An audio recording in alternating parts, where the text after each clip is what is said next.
সোনার কত নাম, ভালো জিনিসের অনেক নাম হয়, তাই না মা? ধরুন কারোর একটা ছেলে, দেখবেন আদরের সন্তান হলে তার 10টা নাম থাকে, থাকে না? ঠাকুমা এক আদরের নামে ডাকে, মা বাবা এক নামে ডাকে, বন্ধুরা এক নামে ডাকে, আবার কাগজে কলমে এক নাম থাকে, কত নাম। তা সোনা তার কত গর্ব যে আমি এত দামি, এত মূল্যবান, আমি এত সুন্দর, আমাকে কতজনে কত ভাবে ডাকে। কেউ বলে হেম, হেম মানে সোনা, কাঞ্চন মানে সোনা, হাটাক মানে সোনা, বাবা কত নাম তার। তা গর্ব তো হওয়ার বিষয়, অহংকার সোনার খুব গর্ব যে আমার মতো সুন্দর, আমার মতো দামি আর কেউ নাই, নিতাই গৌর হরি। কিন্তু ভক্ত কি বলছে? সোনা, আমরা নদিয়ার গৌরকে বলি না, নদিয়ার চাঁদ আমার সোনার গোড়া, হরি বল হরি। এই সোনার গোড়া কথাটা বললেই আমাদের মনে হয় সোনা অর্থাৎ এ জগতের যে সোনা, সেই সোনার মতো দেখতে আমার গৌর হরি। এটা আমরা ভেবে বসি, মনে মনে ভাবি। তা সোনার মতো দেখতে গৌর সুন্দর, শাস্ত্রে বললেন তার সঙ্গে কিঞ্চিৎ তুলনা করা যায়, কিন্তু সোনার গোড়া বলা যাবে না। কেউ যদি বলে নদিয়ার চাঁদ সোনার গোড়া, তাহলে মুশকিল, কারণ সোনার গোড়া কখনো হতে পারে না। গৌর হরির সঙ্গে সোনার তুলনা করছেন কেন? জীবকে বোঝাবার জন্য যে তার অঙ্গ কান্তি, তার সৌন্দর্যটা কেমন, কেমন তার অঙ্গের বরণ, দেখতে কেমন, এটা বোঝাবার জন্য সোনার সঙ্গে তুলনা করছেন। তাই বলে সোনার গোড়া হতে পারে, কারণ এই সোনা আর ওই সোনা যে আকাশ পাতাল তফাৎ, কি তাই তো মা? দেখুন তফাৎগুলো দুটো একটা আপনাদের বোঝায়। গৌর সোনা এই জগতের সোনা, এই সোনা যদি কেউ যদি চোখে একবার দেখে, মনে করুন কেউ যদি একটা অলংকার তৈরি করে, সোনার গহনা বানায়, আপনাকে যদি বলে দিদি একটা সোনার গহনা বানিয়েছি, দেখে আসিস, এত ভরির, এত দামি, এত টাকার, এই এই ব্যাপার, আপনার কিন্তু মনটা উথাল পাথাল করবে, যাইতে একবার দেখে আসি গহনাটা কেমন, তাই না? আপনি দেখতে গেলেন বাবা, সোনার গহনাটা দেখে ঘরে এলেন, পরের দিন আবার মনে হবে যাই তো আর একবার দেখে আসি, মনে হবে না। তারপরের দিন আবার মনে হবে যাই না আর একবার দেখে আসি। অর্থাৎ এই জগতের সোনা কেউ একবার দেখলে দ্বিতীয়বার দেখবার ইচ্ছা তৈরি হয় না। কিন্তু যদি কোনো ভাগ্যবান ভাগ্যবতী, যদি সৎ গুরুর কৃপায় সেই সোনার গৌর হরি, নদিয়ার চাঁদ সেই গৌর সুন্দর, ওই গৌর সোনাকে যদি কোনো ভাগ্যবান ভাগ্যবতী চোখে একবার দেখে, সে আর সেই গৌর হরির কাছ থেকে নয়ন আর ফেরাতে পারবে। হরি বল, হরি বল। সেই রূপ, সেই নয়নে, সেই বদনে, সেই অঙ্গ কান্তি যদি কোনো জীব একবার দেখতে পায়, সে আর ঘরে ফিরতে পারবে না, তার আর সেখান থেকে নয়ন সরবে না। রাধারানী বলেছিলেন, জানিস সখী, আমার বধূর অঙ্গের যেদিকে তাকাস না কেন, যে অঙ্গে দেখবি, যে জায়গায় লক্ষ্য দিবি, সেখান থেকে নয়ন আর অন্য কোথাও যাবে না। কেউ যদি তার চরণে নয়ন দেয়, সেইখানেই তার দৃষ্টি আটকে যায়। কেউ যদি নয়নে নয়নে দেয়, সেখানেই তার দৃষ্টি আটকে যায়। যেখানেই তাকাবি সেখানেই তো দৃষ্টি আটকে যাবে, আর তুই নয়ন ফেরাতে পারবি না। এমন অপরূপ রূপ, যে রূপ দেখে ত্রিভুবন ভুলে যায়। স্বয়ং গোবিন্দ একদিন নিজের রূপ দেখে নিজেই ভুলে গিয়েছিলেন। ভগবান কৃষ্ণ শাস্ত্রে বললেন, কৃষ্ণের মাধুর্যের আশ্চর্য এক বল, কৃষ্ণ আদি জীবগণ করায় চঞ্চল। শুধুমাত্র আমার আপনার মতো সাধারণ মানুষ নন, ভগবান নিজেও একদিন নিজের রূপ দেখে পাগল হয়েছিলেন। কিভাবে জানেন মা? একদিন বৃন্দাবনের ব্রজের অলিতে গলিতে গোবিন্দ আমার যাচ্ছে হাঁটতে হাঁটতে, হঠাৎ এক ব্রজবাসীর বাড়ির দেওয়ালে মণি খচিত আছে। সেই মণি খচিত দেয়ালে হঠাৎ করে তার রূপটা সে দেখতে পেয়েছে। নিজের রূপটা দেখা মাত্রই তিনি স্থির হয়ে গেলেন। এক দৃষ্টিতে সেই রূপ মাধুর্যময়, সেই করুণাময় গোবিন্দের রূপটা দর্শন করছে স্বয়ং গোবিন্দ। সেই রূপ মাধুর্য দর্শন করে এক দৃষ্টিতে তাকিয়ে মনে মনে ভাবছে, এ কি রূপ, এত সুন্দর, এমন অপূর্ব রূপ মাধুর্য, এমন রূপের মানুষ এই বৃন্দাবনে আছে। আমি মনে করি আমি বোধহয় বেশি সুন্দর, কিন্তু আজ এই মানুষটিকে দেখে মনে হলো যে আমার থেকে সুন্দর এই বৃন্দাবনে আরো একজন আছে। কি অপূর্ব রূপ! এই রূপের মানুষটিকে দেখে আমার মন যে বড় চঞ্চল হয়ে গেল। যদি একটা বার ওই মানুষটাকে বুকে জড়িয়ে ধরতে পারতাম। গোবিন্দের নিজের ছবি দেখে নিজেই পাগল। ওই মানুষটাকে ধরার জন্য তিনি যখনই ছুটতে যাবে, এমন সময় পিছন থেকে বিশাখা সখী হাতটা চেপে ধরেছে। চেপে ধরে বলছে, হে গোবিন্দ, দাঁড়াও দাঁড়াও দাঁড়াও। কি ব্যাপার? বলি, পাগলের মতো কোথায় ছুটছো? বিশাখা, দেখুন, বিশাখা একমাত্র পারে গোবিন্দকে স্পর্শ করতে। গোবিন্দকে স্পর্শ করতে কে? শুধুমাত্র বিশাখা সখী। বিশাখা সখী হাতটা চেপে ধরে বলছে, শ্যামনগর, পাগলের মতো কোথায় যাচ্ছ? বিশাখা, দেখো কি অপূর্ব সুন্দর, কি অপূর্ব রূপ। জানো বিশাখা, এতদিন ভেবেছিলাম আমি বোধহয় সুন্দর, কিন্তু আজ এই রূপের মানুষটাকে দেখে আজ আমি বুঝেছি যে আমার থেকেও সুন্দর এই বৃন্দাবনে আরো কেউ আছে। জানো,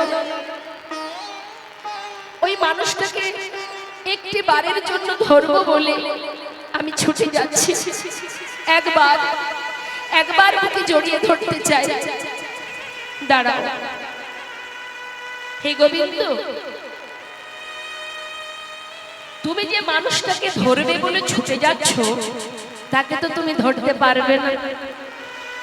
কেন পারবো না? পারবে না, কারণ বিষয় হয়ে কখনো বিষয় ধরা যায় না। যাকে তুমি ধরবে বলে ছুটে যাচ্ছ সে হলো বিষয়, আর তুমি নিজে একজন বিষয়। তো বিষয় হয়ে কখনো বিষয় ধরা যায়? হ্যাঁ, তুমি ওকে ধরতে পারবে না। আর যাকে ধরবে বলে তুমি ছুটে চলেছ, সে তো আরো একজনের কাছে ধরা পড়ে আছে। চিরতরে সে ধরে রেখেছে, তাকে তুমি ধরতে পারবে না। ধরে রেখেছে, এমন রূপের মানুষটাকে কে ধরে রেখেছে? বলো না, বলো না বিশাখা, কে ধরেছে? আমি একবার তার কাছে গিয়ে চোখের দেখা একবার দেখব, তারপরে আমি চলে আসবো। গোবিন্দের কথা শুনে বিশাখা বলছে, আর কে? ওই রূপের মানুষটাকে ধরে রেখেছেন আমাদের বৃষভানু রাজ নন্দিনী প্রেমময়ী রাধা রানী। তাই তুমি ওকে ধরতে পারবে না। বিলম্ব না করে গোবিন্দ ছুটতে ছুটতে যাচ্ছে রাধা রানীর কাছে। ছুটতে ছুটতে যাচ্ছে আর ডাকছে, রাধে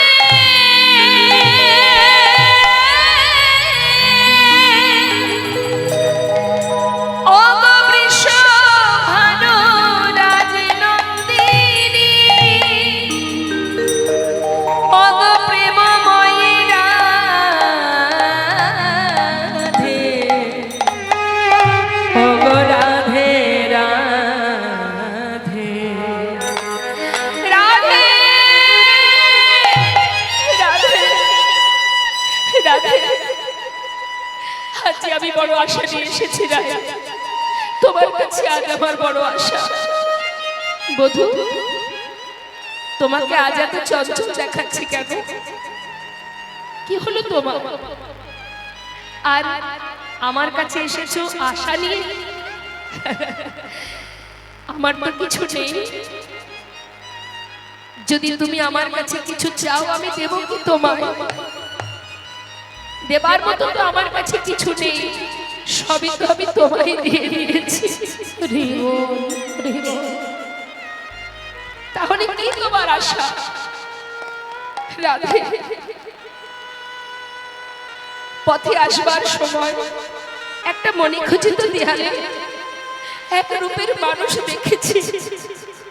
তাকে দেখে আমার মনে বড় বাসনা, আমি তাকে একবার বুকে জড়িয়ে ধরব।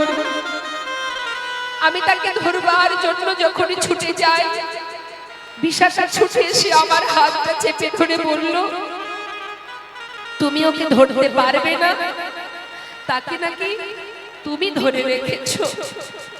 রাধে, সেই অপূর্ব রূপের মানুষটি তোমার কাছে বাধা। তুমি যে ভাগ্যবতী রাধে, শুধু একটি বার তাকে বাইরে আসতে বলো, একবার তাকে বাহিরে নিয়ে এসো। আমি সেই মানুষটাকে চোখে একবার দেখব, দেখেই আমি চলে যাব। বলো না রাধে, আমার এই মনোবাঞ্ছা তুমি পূর্ণ করবে? রাধে রাধে মৃদু মৃদু হাস, মৃদু মৃদু হাসছে আর বলছে, বধূ, মণিখচিত দেয়ালে এক অপরূপ রূপের মানুষ দেখেছো তুমি, আর তাকে ধরবে বলে এসেছো। কিন্তু বধূ, তুমি বিষয় হয়ে কি করে বিষয় ধরবে? আগে তোমাকে আশ্রয় করতে হবে। আশ্রয় করো, তবেই তুমি বিষয় পাবে। রাধে, তাই যদি হয় তোমার কাছে যখন সে বাধা আছে, আমি আর কাকেই বা আশ্রয় করব? রাধে, আমি তোমার চরণ দুখানি বুকে জড়িয়ে ধরছি। রাধে, তোমার ওই চরণে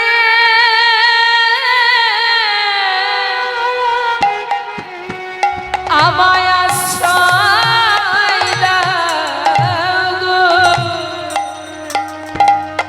তোমার ওই চরণে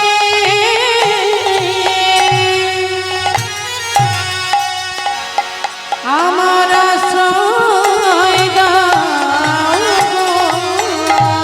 বলিও হে আমার প্রেমময়ী রাধে,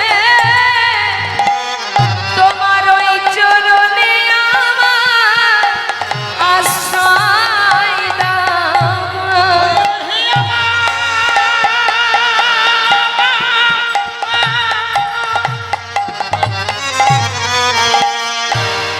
ওগো প্রেমময়ী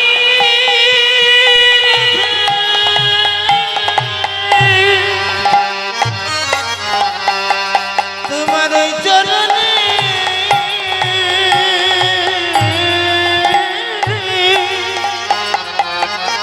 আমায় স্থান দাও গো। আমি আর কিছু চাই না ধনী, তোমার ওই চরণে আমায় আশ্রয় দাও গো। আর কিছু চাই না ধনী, তোমার ওই চরণে মহান করো। বড়ই আশা মনে আমি এসেছি গো। তোমার ওই চরণে মোহন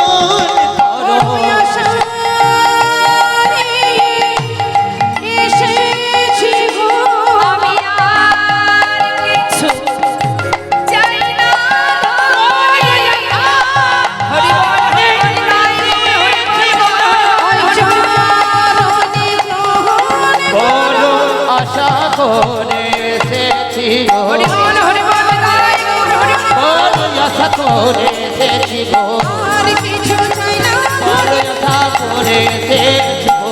আর কিছু চাই না, বড় আশা করে এসেছি গো। ওই চরণে গ্রহণ বড় আশা করে এসেছি তোমার ওই চরণে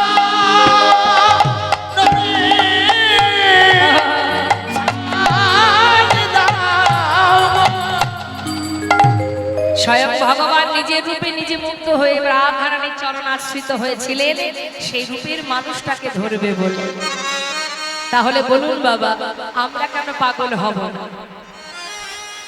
আমার আপনার মতো মানুষের কথা বাদ দিলাম, কত বিধর্মী মুসলমান ভক্ত যারা, কত ভক্ত আছে যারা গৌর রূপ দর্শন করে পাগল হয়ে গিয়েছিলেন। তার প্রমাণ সম্রাট আকবর, নাসির মামুদ, নবাব হোসেন, আব্দুল করিম, কাজী নজরুল ইসলাম, তারাও প্রভুকে ভালোবাসতেন। গৌরহরি রূপ দেখে পাগল হয়ে কাজী নজরুল ইসলামের অনেক গান আপনারা শুনেছেন। কালকে আমাদের স্নেহের ভাই আমাদের পদ্ম পলাশ আপনাদের একটা গান শুনেছিল, আমি শুনতে পাচ্ছিলাম, খেলিছই বিশ্বলয় বিরাট শিশু আনমনে। কার লেখা, কার গান? খেলিছই বিশ্বলয় বিরাট শিশু। ভাবুন, যিনি বিশ্ব ব্রহ্মাণ্ড ব্যাপী, যার এক পলকে বিশ্ব ব্রহ্মাণ্ডে লয় হতে পারে, সৃষ্টি হতে পারে, সেই ভগবান শিশু রূপে বনে বনে খেলা করছে তার ভক্তগণকে নিয়ে। আমরা কখনো গর্ব করে বলি না, অহংকার করে বলি না যে আমি এটা করেছি ওটা করেছি, আমি না করলে হতো না, আমি না করলে পেতে না। আমরা বলি না এটা আমার ওটা আমার, কিছুই আমার নয়। আসার সময় যেমন কিছু আনিনি, যাবার সময় কিছু নিয়ে যাব না। সারা জীবন ভূতের খাটুনি খেটেছি সুখে থাকার জন্য, তাই তো মা? কবে একটু সুখ পাবো তার জন্য কৃষ্ণ বলার বদনে পেয়ে, মনুষ্যকুলে জন্ম পেয়ে, সংসারের চিন্তা করতে গিয়ে যার কৃপায় এসেছিলাম মানব দেহ পেয়ে, তার নাম করার সময় আমাদের হলো না। আজ বাড়ি, কাল গাড়ি, কাল এটা কাল সেটা, কোথায় গেলে সুখ পাবো? জীবনের শেষ দিন গিয়ে দেখা গেল সুখের জন্য সারা জীবনটা মাটি করেও সুখের কিনারা খুঁজে পাওয়া গেল। ভাবছেন আজ এটা করলে কাল সুখ পাবো, পরশুদিন ওটা করলে তারপরের দিন সুখ পাবো। এটা জেনে রাখবেন, আপনার ভাবনার উপরে আরো একজন আছে ভাবনা করা। সংসার মানেই কোনোদিন সুখের কামনা করা যাবে না। সংসার মানেই কষ্ট। এই ভুলকটি কিন্তু একটা যন্ত্রণা, একটা কষ্ট, সেটা দিয়ে সৃষ্টি। এই ভুলকটা যখন ভগবান সৃষ্টি করেছিলেন, এর মধ্যে শুধু আছে জ্বালা, যন্ত্রণা, কষ্ট, ত্রিতাপ জ্বালা। এই জ্বালা আপনাকে পেতেই হবে মা, মৃত্যুকাল পর্যন্ত। এই ত্রিতাপ জ্বালা তিন রকমের জ্বালা: আধ্যাত্মিক জ্বালা, আদি দৈবিক জ্বালা, আদি ভৌতিক জ্বালা। এই তিনটে জ্বালা থেকে আপনার কোনো নিস্তার নেই। আধ্যাত্মিক জ্বালা আমাদের দেহের জ্বালা, যে কোনো সময় যখন তখন নানাবিধ রোগে আক্রান্ত, তাই না? সারা শরীর ভালো আছে, দাঁতের গোড়ায় যন্ত্রণা হচ্ছে, আপনার মন মানসিকতা সব ওই দাঁতের গোড়ায় আটকে যাবে, তাই তো? জ্বালা আপনাকে পেতেই হবে। পারবেন রোগ মুক্ত হয়ে থাকতে? পারবেন না। তার মানে কি, যেদিন আপনি ফিরবেন সেই দিন পর্যন্ত এই জ্বালা আপনার সঙ্গে থাকবে। এটা আধ্যাত্মিক জ্বালা। আদি ভৌতিক জ্বালা, যে জ্বালা বাবা অপরের কাছ থেকে পাওয়া জ্বালা। আপনি মনে করুন বেশ সুখে আছেন, শান্তিতে আছেন, কিন্তু পার্শ্ববর্তীর জ্বালায় আপনার শান্তি নেই। আপনার আত্মীয় স্বজন থেকে শুরু করে, বাইরের মানুষ থেকে শুরু করে, বিভিন্ন দিক থেকে আপনাকে নানাবিধ জ্বালায় জর্জরিত হতে হবে। আপনার জ্বালা নেই, কিন্তু অন্যের কাছ থেকে পাওয়া জ্বালা আপনাকে একটু একটু করে শেষ করে দেবে। এটাকে বলা হয় আদি ভৌতিক জ্বালা। আর আদি দৈবিক জ্বালা প্রকৃতি থেকে পাওয়া জ্বালা। প্রকৃতি থেকে এই গরম, এই ঠান্ডা, এই ঝড়, এই বৃষ্টি, এই করোনা, এই চলছে একটার পর একটা জ্বালা। এ থেকে মুক্তির কোনো রাস্তা নেই।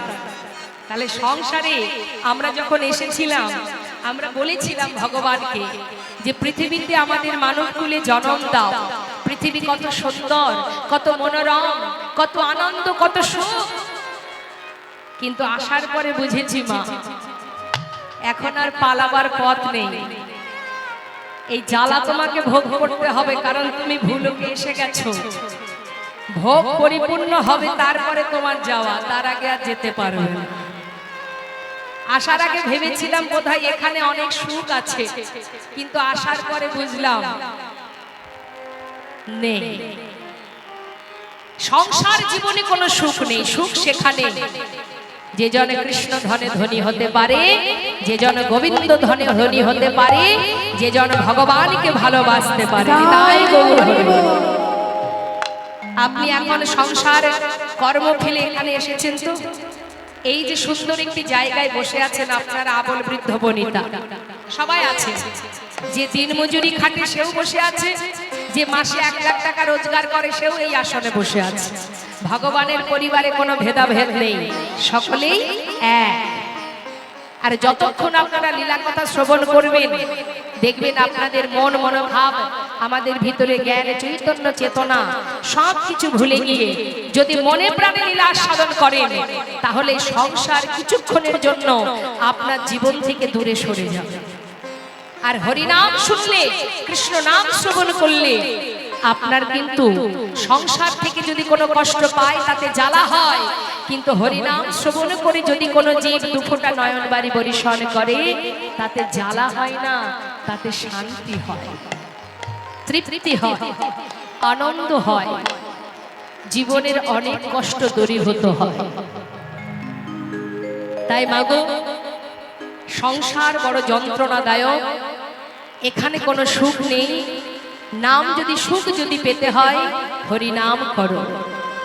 যখনই ভিতরে কোনো কষ্ট কাজ করবে, প্রাণ ভরে হরি নাম করবেন, ভগবানের কাছে যাবেন, প্রভুর সম্মুখে বসে তার গুণ কীর্তন করবেন, তার সঙ্গে নিজের মনের কথা বলবেন, দেখবেন শান্তি পাবেন।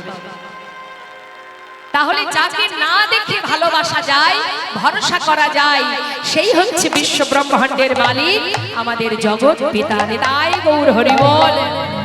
তাই শুধু আমার আপনার মতো নয়, কত বিধর্মী, কত মুসলমান ভক্ত ভগবান বললেন, আমার কাছে তো কোনো জাত নেই, প্রত্যেকটি জীব আমার সন্তান, যে কুলেই জন্ম নিক না কেন, জন্ম হোক যথা তথা, কর্ম করো ভালো।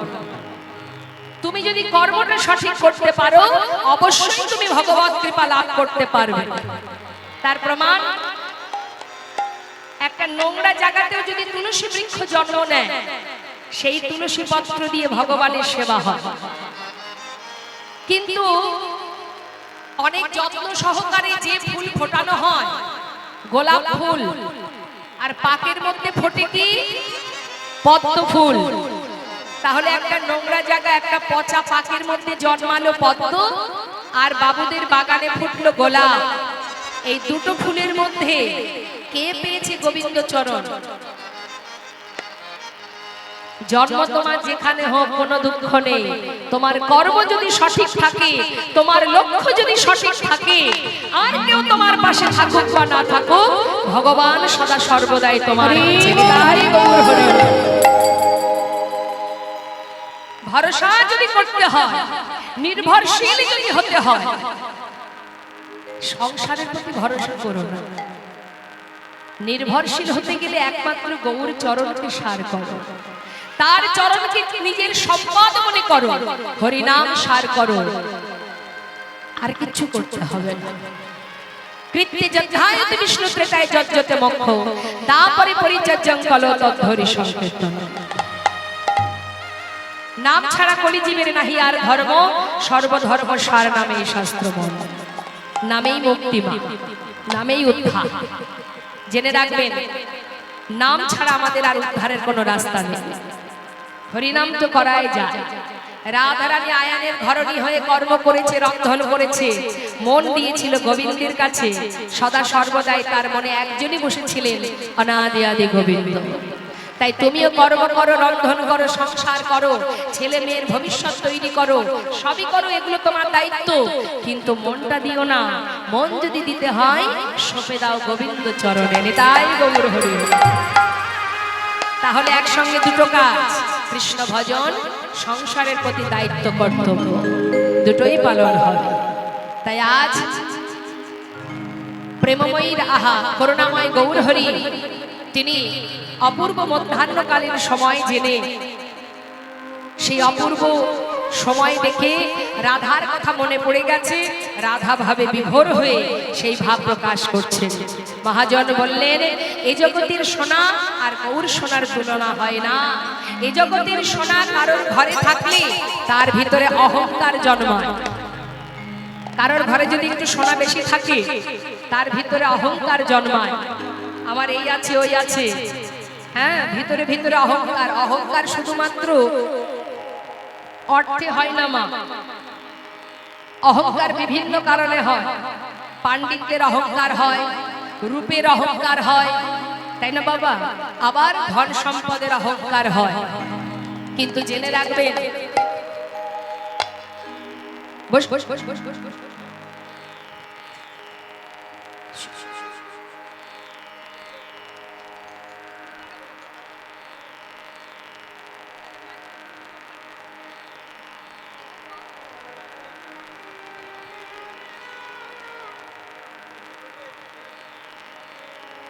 এখন তো কথা বলছি, যখন গাইবো ঘুরতে পারবো, কথা বলার সময় তার ঘোরা যাবে না, তাহলে এইদিকে একটা মাইক্রোফোন দিতে হবে।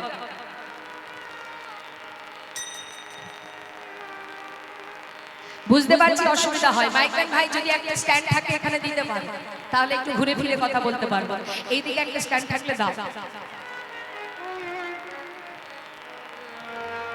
আস্তে ও মা, কি হয়েছে? মায়ের কি হলো? ওই মায়ের কি হয়েছে? তো মা বৈষ্ণব বললেন, এই জগতের সোনা ঘরে থাকলে অহংকার জন্মায়, আর যদি গৌর সোনা কারোর ঘরে থাকে সে কি হয়? মহাজন শাস্ত্রে বললেন, গৌর সোনা কারোর ঘরে থাকলে সে যে পথের কাঙা,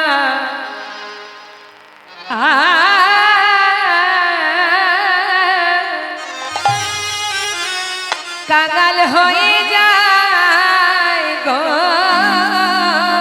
সে যে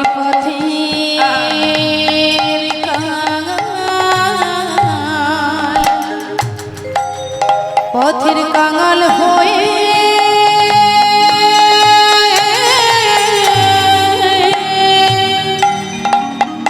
কাঙাল হয়ে যায় গো। যে জন গৌরী সোনা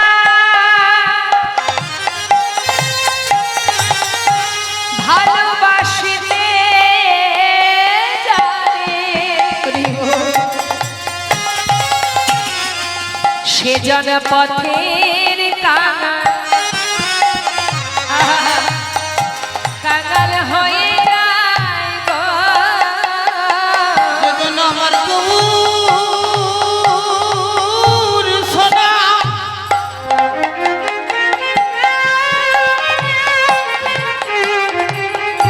হৃদয়ে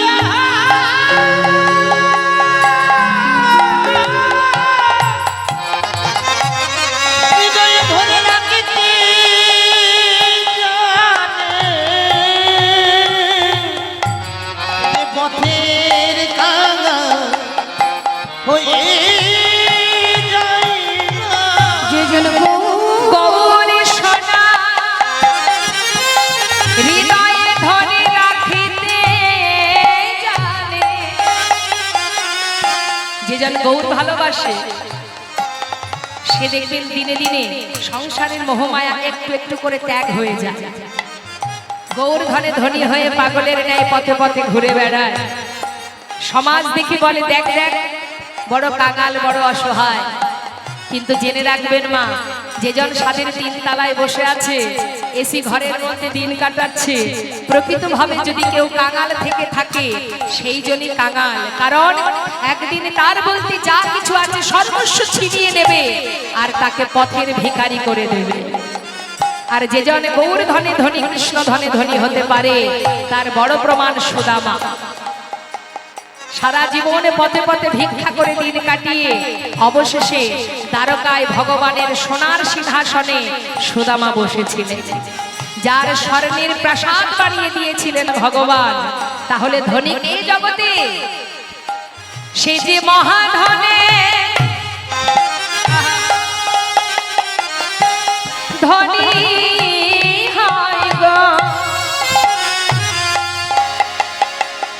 সে যে পথে পথে কেঁদে বেড়ায় বেদে মহা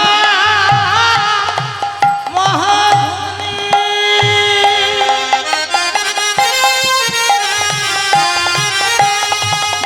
ধনী হইয়া সে যে পথে পথে কেঁদে কেঁদে বলে গৌরী কৃপা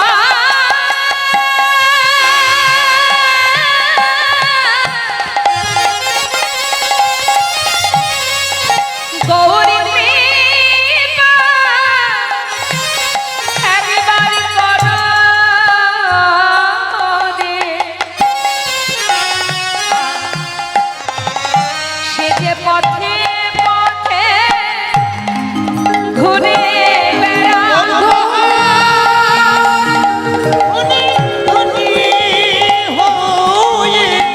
পথে পথে ঘুরে বেড়ায়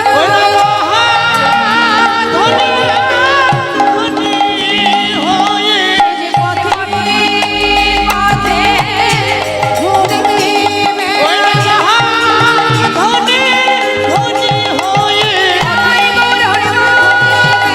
ঘুরে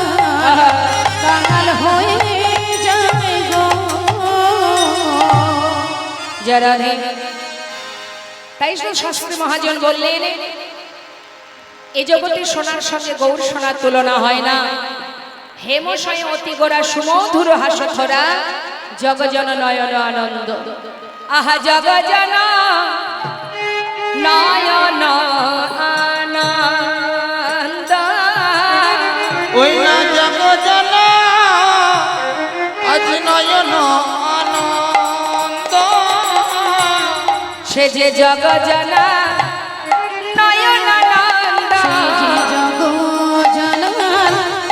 আনন্দ যারে দেখিলে প্রাণে হয় আনন্দ সে যে জগজন নয়ন আনন্দ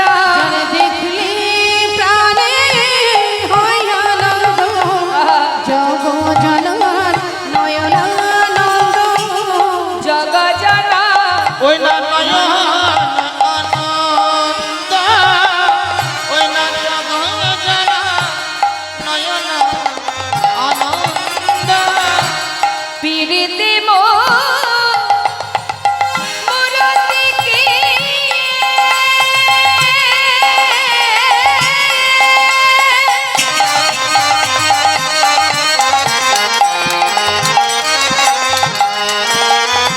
ওমা আমাদের গৌরহরিকে বলছেন পীড়িতির মূরতি মানে প্রেমের মূরতি আমার গৌরহরি ওরে নাগরী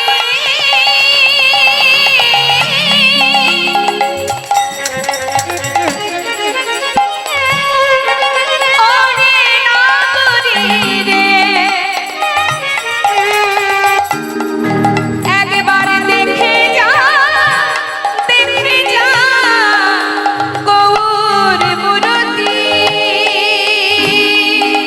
ওই না পীড়িতির মূরতি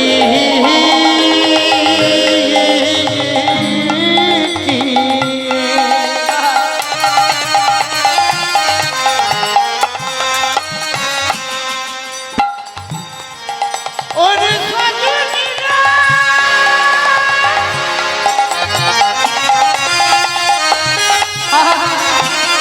ওরে প্রাণ সজনী ওরে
বন্ধু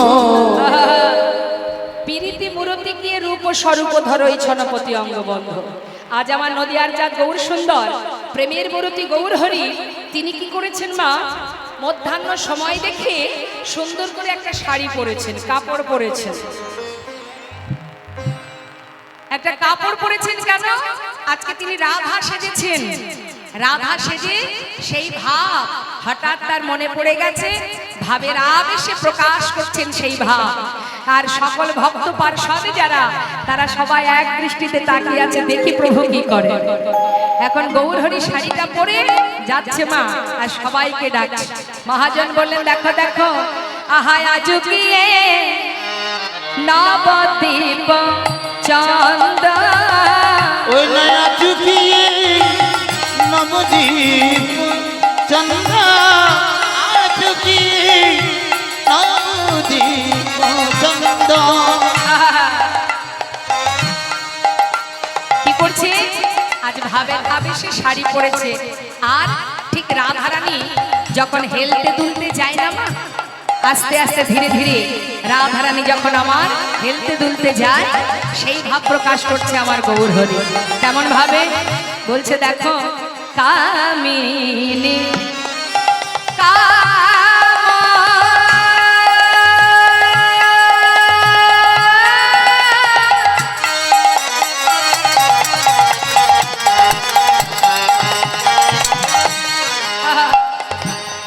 কামিনী মানে রাধারানী, ওই দেখো কামিনী কাম,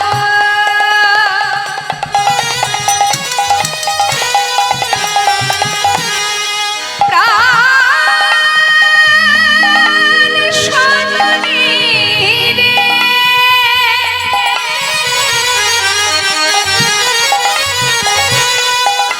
আমার আমার গৌর হরি, হই না কামিনী কাম,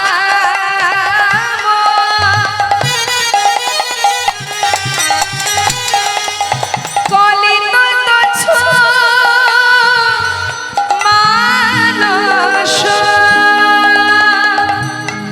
অগতি আছো গতি আছো গজজি মন্দ,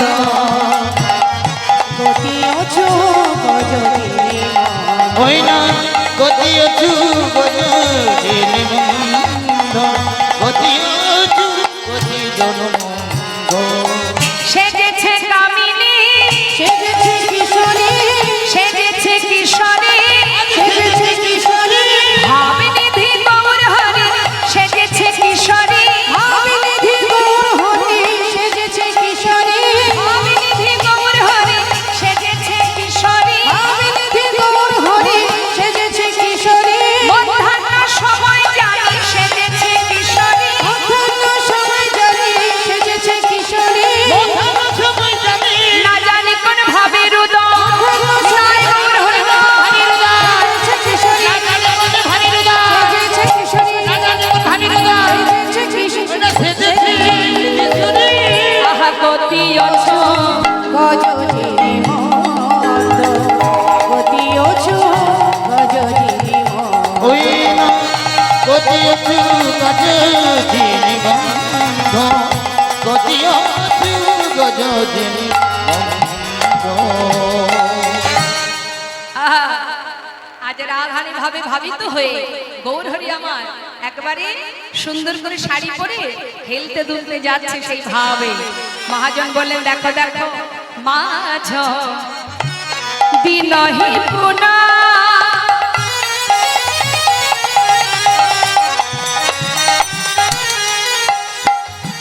বাসনে আবৃত তনু, আর মাঝ দিনহি কোনো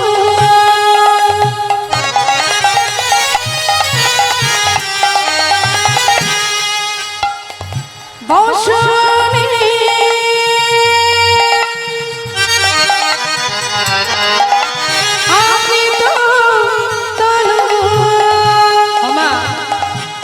বসনে আবৃত, মানে বসন দ্বারা নিজের দেহটাকে সুন্দর করে ঢেকে নিয়ে মুখে কি বলছে?